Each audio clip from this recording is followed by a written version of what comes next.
Hello दोस्तों, आज अपनी यादों की खिड़की खोलते हैं केस्टो मुखर्जी की यादों के साथ। भारतीय सिनेमा में कई कॉमेडियन ने अपनी बेहतरीन एक्टिंग से दर्शकों को खूब हंसाया।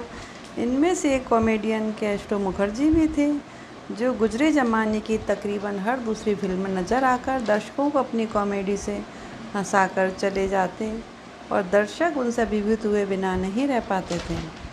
अगर बॉलीवुड फिल्मों में किसी शराबी कैरेक्टर के बारे में सोचें तो यकीनन आपके जहन में एक ही चेहरा और नाम उभरेगा, वो है केस्टो मुखर्जी।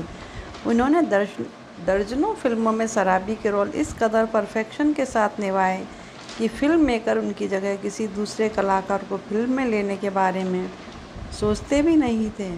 चुपके चुपके, बॉम्बे टू गोवा और शोले जैसी कई फिल्मों में बेहतरीन अदाकारी दिखा चुके केस्टो मुखर्जी ने पहली बार फिल्म माँ और ममता में शराबी की भूमिका निभाकर सबका ध्यान खींचा था। ये फिल्म 1970 में रिलीज हुई थी। इसके बाद वह बॉम्बे टू गोवा, पड़ोसन, चुपके चुपके आदि फिल्मों में भी नजर आए। केस्टो ज़्यादातर फिल्मों में केवल शराबी के किरदार में ही नजर आते थे। अपने 30 साल लंबे फिल्मी करियर में उन्होंने तकरीबन 90 से ज़्यादा फिल्मों में काम किया, लेकिन दिलचस्प बात यह है कि इनमें से ज़्यादा फिल्मों में वे केवल शराबी के रोल में ही दिखाई दिए। वैसे आपको बता दें कि केस्टो की एक्टिंग देखकर आपको भले ही लगे कि वे असल में शराब पिए होंगे, लेकिन ऐसा बिल्कुल नहीं था। पर्दे पर शराबी के किरदार में पॉपुलैरिटी बटोरने वाले केस्टो मुखर्जी असल ज़िंदगी में शराबी नहीं थे और ना ही कभी शराब को हाथ लगाते थे। केस्टो मुखर्जी का जन्म 7 अगस्त 1925 को कोलकाता में हुआ था। 1950 से 80 के दशक तक उन्होंने 90 से ज़्यादा फिल्मों में काम किया, लेकिन इतनी फिल्में करने के बावजूद उनकी अदाकारी को वो सम्मान नहीं मिला जिसके वो हकदार थे। अपने 3 दशक से ज़्यादा के करियर में उन्हें महज एक फिल्म फेयर अवार्ड मिला। केस्टो मुखर्जी के बारे में 2 तरह की बातें फिल्मी गॉसिप मैगजीन्स में छपा करती थी। पहली ये कि उन्होंने कभी शराब नहीं पी, दूसरी ये वो खूब पिया करते थे।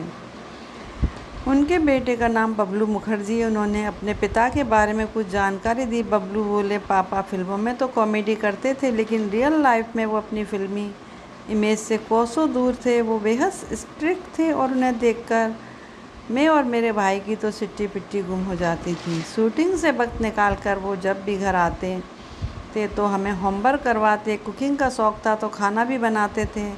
उन्हें बंगाली क्यूजिन जैसे माछर झोल वगैरह बेहद पसंद था।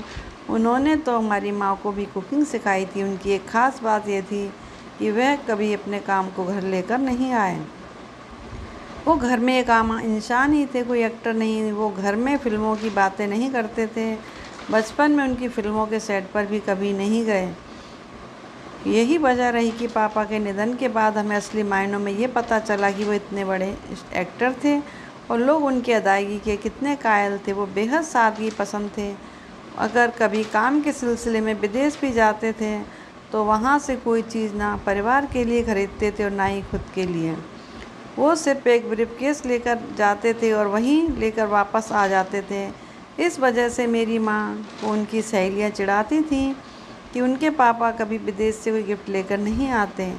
जब शेखों ने खुश होकर केस्टो मुखर्जी को सोने की चैनें पहनाई, परफॉर्मेंस के दौरान चिरपट स्टाइल में कई एक्ट किए जिससे लोग उनके दीवाने हो गए। सोने की चैन इतनी ज़्यादा हो गई कि उनका गला ऊपर तक भर गया। उन्होंने फिर सबसे गुजारिश करते हुए कहा कि जिन्होंने भी सोने की चैन उनके गले में डाली वो वापस ले लें।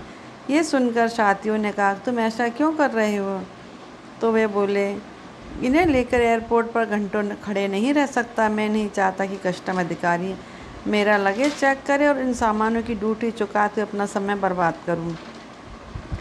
इसी वजह से वो मेरी माँ को उनकी पसंदीदा चीज़ें मुंबई से ही दिला देते थे, भले ही वो कितनी भी महंगी क्यों ना हो।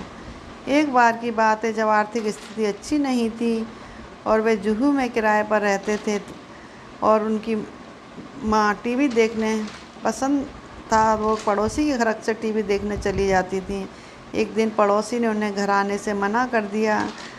इससे वह उदास हो गई। पापा ने कारण पूछा तो उन्होंने पूरी बात बताई। पापा को भी ये बात बेहद बुरी लगी।